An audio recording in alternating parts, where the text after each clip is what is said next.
નમસ્કાર દર્શક મિત્રો, મિરર ઓફ ધી વર્લ્ડ ન્યૂઝમાં આપ સૌનું હાર્દિક સ્વાગત છે।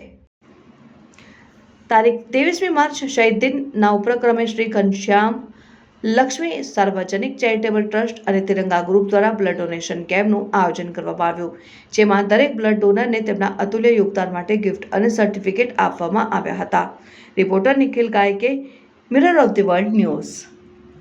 આજ રોજ 23 માર્ચ એટલે કે શહીદ દિવસ 23 માર્ચના રોજ જે તે સમયે આપણા વીર શહીદ ભગતસિંહ રાજગુરુ અને ફાંસીના માસરે લટકાવવામાં આવ્યા હતા। તો આપણે એક કાર્યક્રમ એવો રાખ્યો છે કે બલિદાનથી રક્તદાન। આપણા શહીદોએ બલિદાન તો આપ્યું દેશ માટે, પણ હવે હાલના યુગમાં સમય છે રક્તદાનનો, કારણ કે નવા નવા રોગો ઉત્પન્ન થયા, એનાથી રક્તની જરૂર ખૂબ જ પડે છે। વૈજ્ઞાનિકે બધી ટેકનોલોજી વિકસાવી, પણ બ્લડ એક જ વસ્તુ છે કે રક્ત, કે જે રક્ત વિકસાવી ન શક્યા। એના કારણે આજે અમારે શ્રી ઘનશ્યામ લક્ષ્મી ચેરિટેબલ ટ્રસ્ટ અને તિરંગા ગ્રુપના સહયોગથી આજે રક્તદાનનું આયોજન કરવામાં આવ્યું છે। હાલ સુધીમાં 51 થઈ ગયું છે અને અમારી સંભાવના બીજા 3-4 કલાકમાં હજુ 150 જેવી થવાની સંભાવના છે। આ પહેલું જ વર્ષ છે અમારું। આ કમુવાડા હોલ છે, ગેંડીગેટ વિસ્તાર, સંત કબીર રોડ। હું તીર્થ બ્રહ્મભટ્ટ।